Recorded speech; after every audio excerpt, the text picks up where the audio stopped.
Corporate राज में अब हम बात करेंगे सीएसबी बैंक की। ये बैंकिंग और फाइनेंस के कारोबार से जुड़ा देश का सबसे पुराना प्राइवेट बैंक है और ज़्यादातर फोकस एसएमई, रिटेल और एनआरआई ग्राहकों पर रखते हैं। सीएसबी बैंक का ज़्यादा focus of course south India में है और आय अगर हम देखें कंपनी की करीब 50% हिस्सा केरल से आता है। सो केरला इनका एक बड़ा मार्केट है। सीएसबी बैंक ने कल Q3 का बिजनेस अपडेट जारी किया है जिसमें ग्रॉस एडवांसेस और डिपॉजिट में ज़बरदस्त ग्रोथ आई है। बढ़िया नंबर्स रहे हैं। दमदार बिजनेस अपडेट पर बातचीत करने के लिए हम अभी स्वागत करना चाहेंगे कंपनी के एमडी एंड सीईओ प्रलय मंडल जी को। मिस्टर मंडल, गुड आफ्टरनून। बहुत बहुत स्वागत है आपका और बहुत कॉन्ग्रेचुलेशन सर। बढ़िया नंबर्स हैं। Q3 जो अपडेट आया है बहुत स्ट्रॉन्ग और बढ़िया ग्रोथ बता रहा है। तो कहाँ से ये ग्रोथ आ रही है? Can you just elaborate sir और हमें समझाएं कि ये ग्रोथ ड्राइवर्स क्या है और क्या ये सस्टेनेबल होगी आगे? Thank you Swati and happy new year to you and your viewers. Thank you sir. हाँ, अभी हम लोग का ये क्वार्टर का टॉप लाइन अच्छा ग्रो हुआ है। लेकिन आप देखो ये पूरा साल में Q1, Q2, Q3 हम लोग का कॉन्जिक्यूटिव ग्रोथ हुआ है 16%, 24%, इस क्वार्टर में 26% ऐसे ग्रोथ। तो अभी तक तो हम लोग सस्टेन किया है और आशा है कि सस्टेन कर पाएंगे। Primary growth has come from gold loan क्योंकि वो हमारा प्राइमरी प्रोडक्ट है। हमारा branches most of the branches में गोल्ड लोन का कारोबार अच्छा चलता है। लेकिन हम लोग का मेन फोकस इसके बाद जो बिल्ड कर रहे हैं हम लोग रिटेल, एसएमई, होलसेल और हम लोग टेक्नोलॉजी में जो बिल्ड कर रहे हैं अभी उसके ऊपर बेस करके हम लोग अगला 2-3 साल और उसके बियॉन्ड दैट ऑल्सो हम लोग ये बिजनेस को आगे बढ़ाएंगे। और हमको लगता है कि ये हम लोग का जितना लीडरशिप हम लोग डाला है रिटेल में और एसएमई और होलसेल में, धीरे धीरे टेक्नोलॉजी पार्टनरशिप ये सब लेके चलेंगे तो हमारा रिटेल का ग्रोथ भी 18 to 24 मंथ्स के बाद आप लोग देखेंगे काफी अच्छा कंसिस्टेंट ग्रोथ हो रहा है क्योंकि उसी में ही कंसिस्टेंसी आएगा।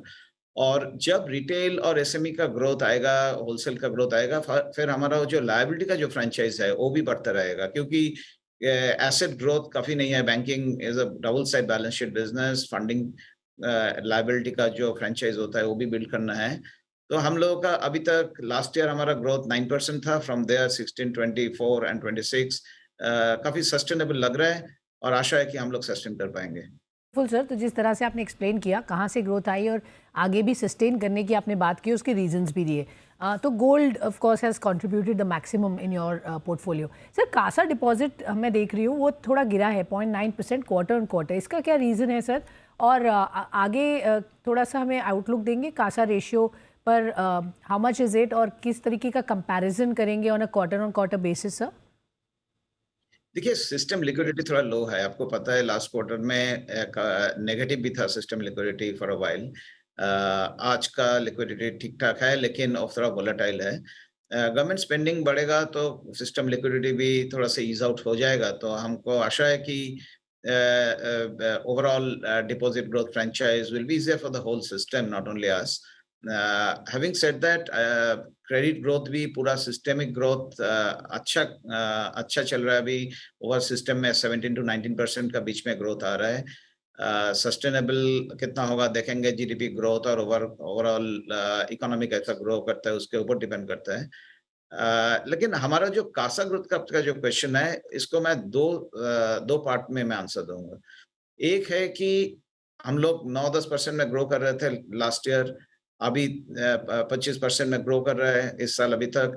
तो कासा ग्रोथ फास्टर भी होगा डिपॉजिट से। कासा रेशियो कम होता जाएगा क्योंकि वो तो मैथमेटिकल है।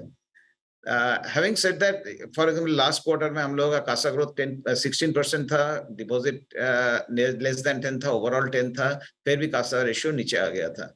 इस क्वार्टर में हाँ CASA growth also is slowed down, primarily क्योंकि interest rate are higher in the industry, in the markets. G sec अभी 10 ईयर जीसेक 7.32 में चल रहा है।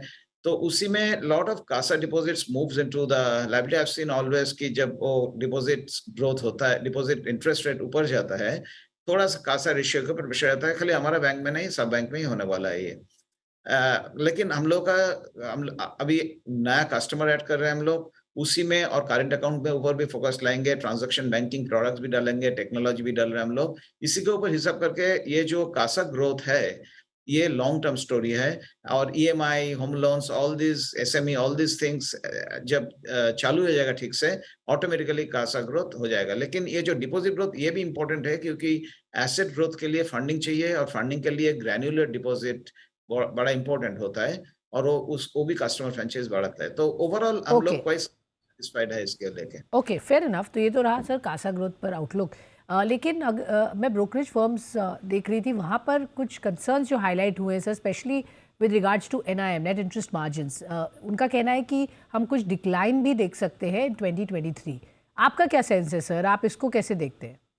ये इंडस्ट्री का स्टोरी होगा, क्योंकि एक साइड में जो पास ऑन हो सकता था on the asset side because of repo rate increase and other thing, वो तो पास ऑन हो चुका है काफी देर तक। और ये जो डिपॉजिट का जो कॉस्ट ऑफ फंडिंग जो होता है, वो अभी धीरे धीरे नेक्स्ट 1 क्वार्टर, 2 क्वार्टर, 3 क्वार्टर में आएगा। तो नेचुरली नीम कंप्रेशन नेचुरल है, ये हमेशा जब इंटरेस्ट रेट ग्रो होता है, ऊपर जाता है, तब ये साइकिल चलता है। तो इंडस्ट्री में नीम कंप्रेशन थोड़ा बहुत होने वाला है अगला साल में। हम लोग अभी होगा, लेकिन हमारा लास्ट क्वार्टर में 5.6% था, अभी हम लोग 4.5-5 तक भी कर लेते हैं, तो हम लोगों का प्रॉब्लम नहीं है, कि हमारा ग्रोथ ठीक ठाक है। और 5% name is a very good name for a banking, for any bank. तो उसमें हम लोग का उतना इशू नहीं है, ओके लेकिन हम लोग focus करेंगे ग्रोथ के ऊपर। Okay, fair enough. तो यहाँ पर आप 5% के एक एक रेंज बता रहे हैं, वहाँ पर अगर आप एनआईएम नेक्स्ट ईयर के लिए अचीव कर सकते हैं, विच इज़ डिसेंट आपके हिसाब से। सर, क्रेडिट ग्रोथ ब्रोकरेजेस का कहना है कि पीक आउट हो चुकी है, और हम इतनी जो ग्रोथ हमने देखी थी 22 में, वो हम शायद नया देख पाए। इसको आप कैसे डिफेंड करेंगे? मैं पहले सिस्टम का आंसर देता हूँ, उसके बाद हमारा बैंक का बोलेंगे। सिस्टम का क्या है कि थोड़ा बहुत आपको पता है कि ऑयल प्राइस भी ऊपर चला गया था बीच में, काफी 100 के ऊपर चला गया था, और अभी 84-85 में चल रहा है। उसमें भी थोड़ा सा ग्रोथ आ जाता है। ऑन अ लो बेस ये ग्रोथ भी दिखाई दे रहा है। सो एंड एनपीए लेवल्स भी बहुत कम है, तो बैंक भी अभी एग्रेसिव ग्रोथ कर सकता है। तो ये साल में ग्रोथ जो आ रहा है, ये सस्टेन तब होगा जब ओवरऑल ग्लोबल इकोसिस्टम सस्टेन, थोड़ा सा बेटर न्यूज आएगा। और इंडिया का जीडीपी ग्रोथ भी कंसिस्टेंटली 7 to 8% रेंज में चलेगा, तो नॉमिनल जीडीपी ग्रोथ जो आएगा उसके ऊपर होएगा, तो 15 to 17% ग्रोथ हो सकता है। लेकिन वो डिपेंड करता है कि ओवरऑल इकोनॉमिक सिस्टम क्या है। दूसरा क्या है कि credit to GDP for consumers, businesses, Morgan Stanley का आप रिपोर्ट देख लो, कुछ भी रिपोर्ट देख लीजिए, सब में देखा रहा है कि उसमें इंडिया में ग्रोथ आने वाला है। तो banks are participating that, and I hope कि 15% के ऊपर ग्रोथ तो होना चाहिए sustainable in the ecosystem. But या 18-19 में जो देख रहा है, शायद वो सस्टेनेबल नहीं होगा। सर, पहले तो मैं आपसे जानना चाहूँगी गोल्ड लोन, क्योंकि उसने ही सबसे ज़्यादा ग्रोथ आपके नंबर्स में दिखाई है। गोल्ड लोन बिजनेस जो कि एक्सपोनेंशियली ग्रो कर रहा है, उस पर क्या आउटलुक रखते हैं? किस तरीके की ग्रोथ एक्सपेक्ट कर सकते हैं, और वहाँ पर कितनी बड़ी अपॉर्चुनिटी आप देखते हैं फिलहाल? स्वाति, हमारा गोल्ड लोन का जो बिजनेस है, वो बेसिक अंडरस्टैंडिंग है हमारा बैंक में, सबको पता है कैसे करना, और कस्टमर फ्रेंचाइज बहुत बढ़िया है। और ब्रांच में जो इकोसिस्टम है वो रेडी है वो कस्टमर को सर्विस करने के लिए, और हमारा एग्जिस्टिंग कस्टमर और रिपीट कस्टमर्स भी बहुत है। तो हमको क्या है कि वो growth without any additional investments हम लोग कर सकते हैं, एंड सोइटिंग द सिस्टम, और ज़्यादा एग्रेसिव ग्रोथ हम लोग देख रहे हैं उसी में। इसलिए आप देख रहे हैं कि हमारा growth in gold loan is faster than the not only ecosystem, also compared to faster than the other parts of the bank as well. Having said that, हमारा गोल्ड लोन एक तरीके से ग्रोथ होता रहेगा, लेकिन पैरेलल जो काम चालू है, वो है build a highway of the retail franchise and the SME and the wholesale. हम लोग मैसिव इन्वेस्टमेंट्स कर रहे हैं ऑन द टेक्नोलॉजी साइड, और ब्रांच हम लोग 100 ब्रांच के लगभग 100 ब्रांच एक्सपेंड कर रहा है हर साल को। और ये सब branches will have other products other than just gold loans. तो लायबिलिटी, एसेट्स, रिटेल एसेट में सब प्रोडक्ट रहेगा। क्रेडिट कार्ड्स हम लोग वन कार्ड के साथ मिलके और मास्टर कार्ड के साथ मिलके हम लोग लॉन्च किया है लास्ट वीक में, बिल्कुल। Metal card. तो सब मिलके गोल्ड लोन बड़ा इंपॉर्टेंट बिजनेस है हमारे लिए, लेकिन बाकी फ्रेंचाइज भी हम लोग बना रहे हैं। ओके, तो गोल्ड लोन पे नज़र है ही of course, but beyond that also आप ग्रोथ कर रहे हैं जैसा आपने बताया। क्विकली सर, आखिरी सवाल आपसे इंटरेस्ट रेट्स को लेकर, क्योंकि यहाँ पर जो हाइक्स हमने अभी तक देखी, आपको कितनी हाइक की और उम्मीद लग रही है आरबीआई की तरफ से? उसकी वजह से किस तरीके का इम्पैक्ट है? क्योंकि एक कंसर्न जो कस्टमर्स को है वो बैंक इंक्रीज़ करे interest rates but deposit rates नहीं बढ़ रहे हैं। आपके बैंक ने कुछ डिपॉजिट रेट्स बढ़ाए हैं? अगर नहीं यहाँ, तो आप और कितना हम एक्सपेक्ट कर सकते हैं इन 2023? देखिए, डिपॉजिट रेट तो बैंकिंग सिस्टम में बढ़ रहा है क्योंकि ये ऑटोमेटिक है। आपका लिक्विडिटी फ्लैट टू नेगेटिव था लास्ट क्वार्टर में, उसी में डिपॉजिट ग्रोथ चाहिए तो सबको इंटरेस्ट रेट इंक्रीज करना पड़ा और वो कस्टमर को पास ऑन हो रहा है। लेकिन क्या हो रहा है, ओवरऑल इकोसिस्टम में कॉस्ट ऑफ फंडिंग उतना नहीं बढ़ा क्योंकि वो धीरे धीरे बैक इन होता है as and when new deposits comes in, और पुराना डिपॉजिट रिन्यू जब होता है तब वो होता है।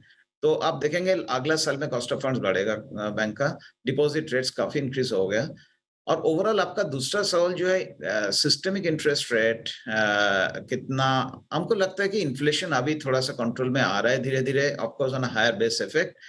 बट आरबीआई का लास्ट कमेंट्री आप सुना होगा, तो लगता है इंडिया का स्टोरी थोड़ा अलग है बाकी दुनिया से, लेकिन वी आर कनेक्टेड। तो एफओएमसी जो डिसीजन लेगा उसको भी हम लोग को ध्यान में रखना पड़ेगा, नहीं तो करेंसी फ्लक्चुएशंस का रिस्क होता है। तो overall I think overall it's almost peaking the interest rate. I mean, we cannot say what RBI is going to do, but generally, if you look at the overall scenario, लगता है कि interest almost near picking, unless globally कुछ issue होता है जो हम लोग connected है, वो हम लोग बोल नहीं सकते अभी। फेयर इनफ, तो बट यही डिपॉजिट रेट का पास ऑन हो रहा है, उसमें कोई ओके। ओके। प्रॉब्लम नहीं है। ओके, तो कंसेंसस ये है कि अभी पीक पर ही ऑलमोस्ट हम आ गए हैं, तो ज़्यादा कुछ फ़र्क यहाँ से नहीं चेंजेस हो सकते, unless of course global changes, setup में कुछ चेंज हो। बहुत बहुत शुक्रिया सर हमसे जुड़ने के लिए और हमें बताने के लिए आपके नंबर्स पर और आगे किस तरीके का आउटलुक है सेक्टर का और आपके बैंक का। तो ये थे सीएसबी बैंक के टॉप मैनेजमेंट हमसे बातचीत करते हुए। एक छोटा सा ब्रेक लेते हैं इस नोट पर, बट आप कहीं मत जाइए क्योंकि खबरों का सिलसिला रहेगा जारी।